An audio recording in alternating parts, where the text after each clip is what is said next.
국민들은 추 장관에게 특권을 휘둘렀는지 묻고 있습니다. 국민들은 추 장관 아들의 휴가에 반칙이 있었는지 궁금해합니다. 국민들은 공정과 정의를 묻는데 왜 추 장관은 심파로 동문서답합니까?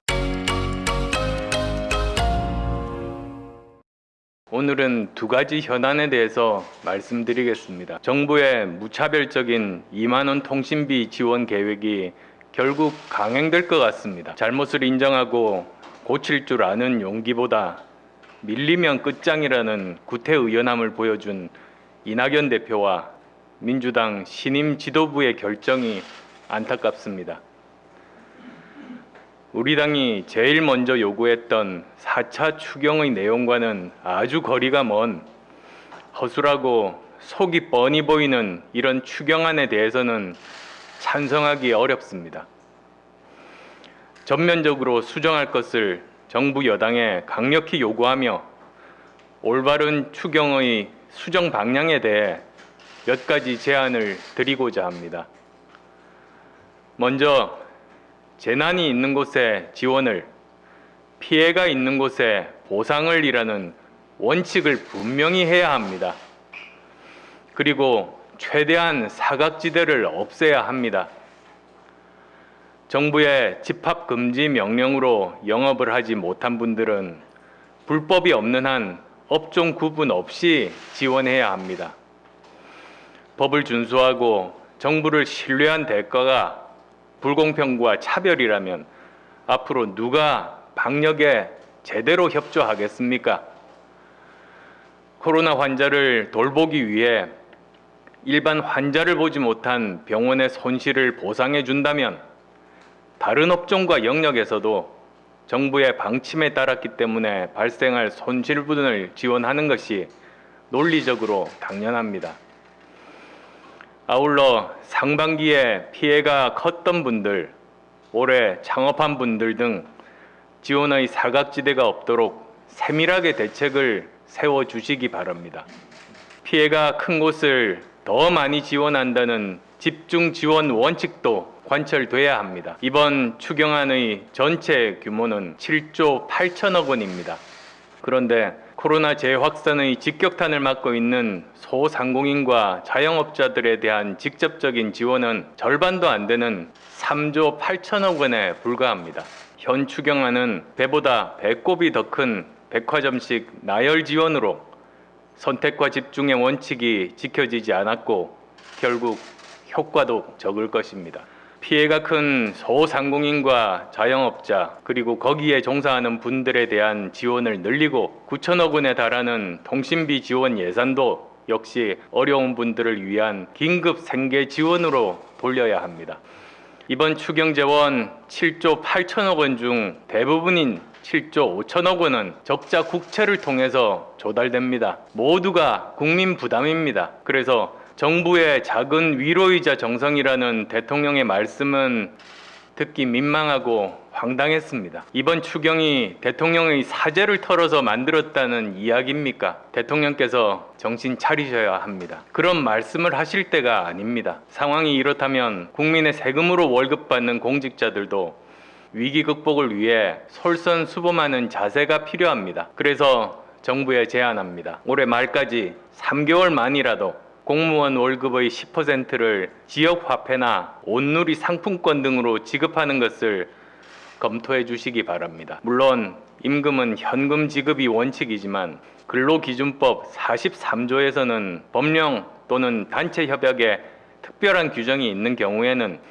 임금의 일부를 통화 이외의 것으로 지급할 수 있도록 되어 있습니다. 올해 공무원 인건비 총액은 40조 원에 가깝습니다. 그 4분의 1인 3개월치의 10%라면 1조 원 가까이 되는 금액입니다. 물론 형편이 어려운 하위 공직자들도 계십니다. 하지만 국민들은 직장이 폐쇄되어 기약할 수 없는 무급 휴가를 보내고 계시거나 가족 생계를 책임졌던 골목 상권의 일터가 하나둘씩 문을 닫고 있는 형편입니다.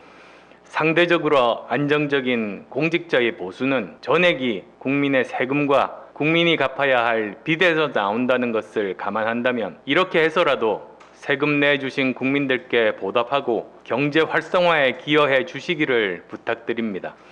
또한 올해 인건비가 30조 원이 넘는 공기업을 비롯한 공공기관도 이런 방식에 동참해 준다면 피폐해진 지역 상권에 조금이라도 도움이 되지 않겠습니까? 아울러 집합 금지 명령, 업종 선정 기준의 전면 재검토가 필요합니다. 방역 상태나 현실적인 운영 실태를 무시하고 사람이 모일 것 같은 업종을 뭉뚱그려 집합 금지 업종으로 지정하는 것은 합리적이지 않습니다. 이번에 정부가 방역 조치 강화 조건으로 PC방 영업을 허용한 것이나 일괄적인 9시 이후 식당 영업 금지를 해제한 것은 늦었지만 다행한 조처입니다. 앞으로도 통제의 편의가 아니라 무엇이 국민 경제를 마비시키지 않으면서도 방역의 용이성을 담보할 수 있는지를 기준으로 대책을 세워주시기 바랍니다. 이렇게 경제 현실을 외면한 추경안이 나오고 위기 극복을 위한 창의적 해법이 실종된 것은 정부 여당이 현장을 모르기 때문입니다. 내 손으로 돈 한 푼 벌어본 적도 없고 내 힘으로 월급 한 번 드린 적도 없는 사람들이 어떻게 경제 현실을 알겠습니까? 지난주 저는 여야정 협의체를 제안했지만 청와대와 정부는 이런 방구 대답이 없습니다. 그러함에도 불구하고 저는 국민들께 조금이라도 보탬이 될 수 있는 또 다른 제안을 하겠습니다. 여야 합동으로 민생 실태 현장 조사단을 만듭시다. 시장이든 중소기업이든 심지어 유흥가든 가서 참혹한 경제 현장의 모습, 절규하는 민생의 목소리를 보고 듣고 함께 고민합시다. 모르면 배워야 하고 알아야 대책을 제대로 만들 수 있습니다. 현장의 목소리를 담은 정책, 경제 현실을 반영한 지원이 만들어질 수 있도록 눈물 나는 국민의 삶 한가운데로 함께 뛰어들어갈 것을 제안합니다. 두 번째 현안에 대한 말씀드리겠습니다. 국민들은 코로나19로 죽으나 굶어 죽으나 똑같다며 삶과 죽음의 경계를 헤매고 있는데 한가하게 SNS에 변명이나 늘어놓는 장관이 있습니다. 국민들은 지금 추 장관에게 특권을 휘둘렀는지 묻고 있습니다. 국민들은 추 장관 아들의 휴가에 반칙이 있었는지 궁금해합니다. 국민들은 공정과 정의를 묻는데 왜 추 장관은 심파로 동문서답합니까? 여당 대표의 아들이 아니었으면 카투사 지원 반장도 설설 기는 특권과 반칙의 황제 군대 생활이 가능했겠느냐? 그것이 문제의 핵심입니다. 온몸이 쑤셔도 새벽 첫 차를 타고 출근해서 하루하루를 힘겹게 견디는 국민들은 추 장관이 빼딱구들을 싣는지 못 싣는지 아무런 관심도 없습니다. 군대 가서 시키는 대로 하고 억울해도 할 말 제대로 못하고 참다가 온 이 땅의 보통 부모를 가진 청년들에게 추 장관 아들의 꿀빤 군대 생활은 그 자체가 특권이자 반칙일 뿐입니다. 아들 문제와 검찰 개혁이 도대체 무슨 관련이 있습니까? 총장의 손발을 자르는 것도 모자라 이제는 눈과 귀까지 틀어막는 검찰 말살을 언제까지 검찰 개혁이라고 강변할 것입니까? 장관 눈치 보느라 8개월 지나도록 수사 결과도 나오지 않는데 자신은 묵묵히 검찰 수사 결과를 기다리고 있다는 말을 믿으라는 겁니까? 지나가던 개도 웃지 않겠습니까? 노무현 대통령 탄핵이나 노동법 개정 같은 중요한 정치적 순간마다 추 장관은 윗선과 다른 판단과 결정을 했습니다. 그런 추 장관을 보고 어떤 사람들은 옳든 그르든 소신 있는 사람이라고 말했습니다. 그러나 그건 소신이 아니라 아집과 독선이었습니다. 한마디로 천상천하 유아독존이었습니다.